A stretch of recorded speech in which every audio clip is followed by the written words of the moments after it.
Il y a un problème fondamental qui s'attache à toute la correspondance paulinienne, c'est l'authenticité des lettres et leur intégrité.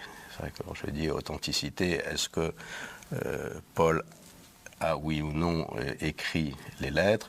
L'intégrité, est-ce que ces lettres sont des collages, des compilations d'autres lettres?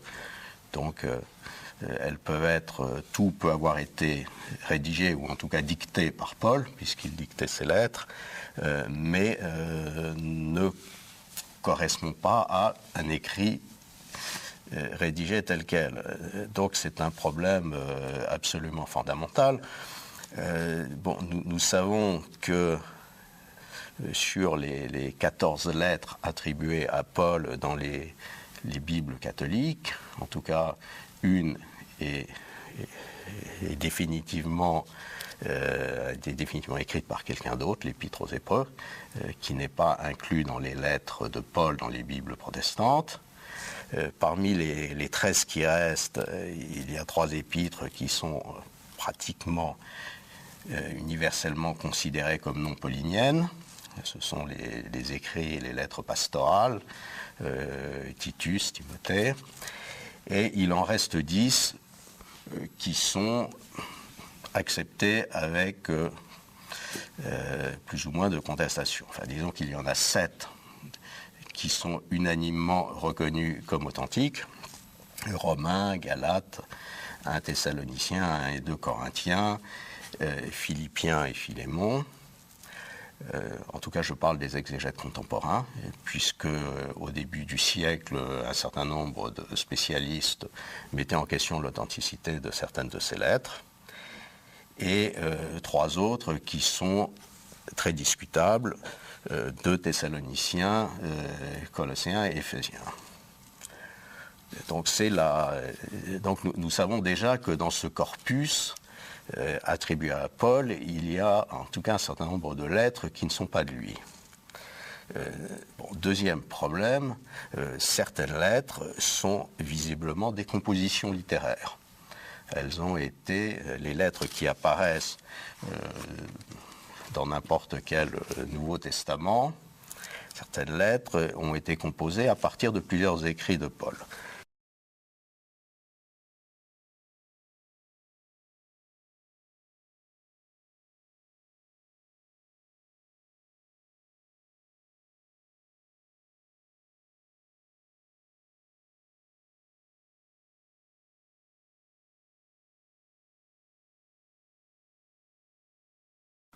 Alors, effectivement, c'est un problème qu'il faut mettre en évidence. C'est que nous lisons les épîtres de Paul comme si ces épîtres étaient celles qui ont été écrites par Paul. En fait, nous lisons les épîtres de Paul dans l'état où elles ont été copiées dans des corpus du second siècle.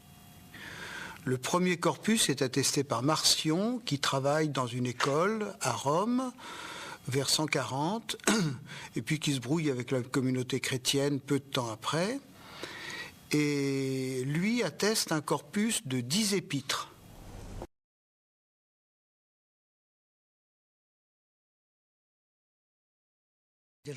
Du reste, les épîtres pastorales ne reflètent pas très clairement la conscience de soi qu'avait Paul. Elles lui font dire « J'étais le plus grand des pécheurs ». En réalité, dans l'épître aux Galates, Paul affirmait « Je dépassais dans le judaïsmos, donc dans le zèle pour la loi, beaucoup de ceux de mon âge. J'étais le meilleur partisan des traditions. »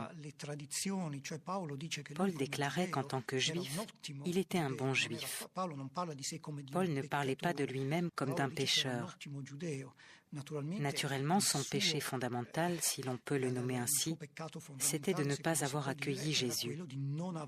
Mais il ne se considérait pas comme un pécheur avant sa vocation. La tradition chrétienne postérieure a transformé le Paul d'avant la conversion en pécheur. C'est ce qui permet de souligner l'œuvre de Dieu qui a complètement renversé la situation de Paul. Et dans les Actes des Apôtres, cette tendance à mettre en opposition les deux périodes est naturellement une tendance littéraire.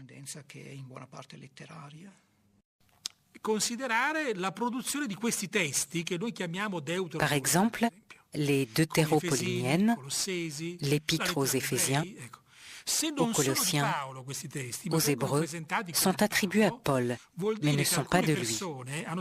Cela signifie qu'après la mort de Paul, certains ont dû ressentir le besoin, pour renforcer leur prédication et leur magistère, de s'en remettre à son autorité.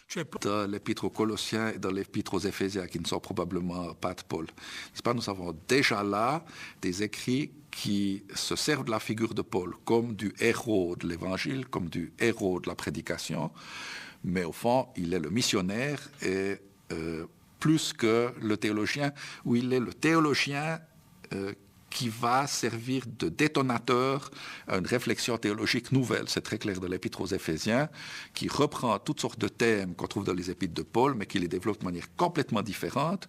Donc je dirais que la pensée de Paul est là détonateur. Dans les Épîtres pastorales, il ne reste pratiquement plus rien de la théologie paulinienne, mais Paul reste l'autorité fondamentale de la tradition apostolique. C'est lui qui a remis le bon dépôt à Timothée et à Tite, donc il est au fond l'autorité fondamentale sur laquelle on se base. Quand on regarde comment les épîtres d'Ignace d'Antioche, entre 110 et 120, citent les épîtres de Paul, on voit que la théologie propre à l'apôtre Paul n'est jamais prise en compte. Il s'agit toujours d'un certain nombre d'éléments qui sont sortis du contexte des lettres et intégrés dans une théologie complètement différente. Donc je dirais que le christianisme primitif reconnaît l'autorité ou l'importance de Paul pour en dénier la légitimité ou pour fonder de nouveaux développements à la pensée chrétienne, et qu'il faudra attendre, par exemple, les lectures de saint Augustin pour avoir quelqu'un qui se réintéresse à la pensée théologique de Paul elle-même. N'est-ce pas? Je crois que c'est très intéressant. On a un petit passage de la deuxième épître de Pierre qui parle des lettres de Paul et qui explique qu'elles sont compliquées, n'est-ce pas? Et alors on voit qu'on transmet les lettres de Paul comme un trésor, mais qu'en même temps, on n'ouvre pas trop le trésor, parce qu'au fond, c'est très compliqué.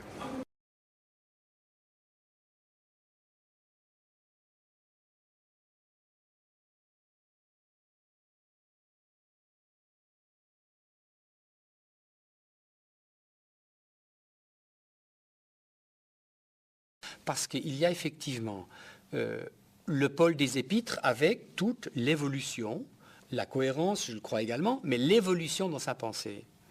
Mais à partir de 70, une première ligne de réception de la pensée paulinienne dans l'écriture de Colossiens et l'Éphésiens.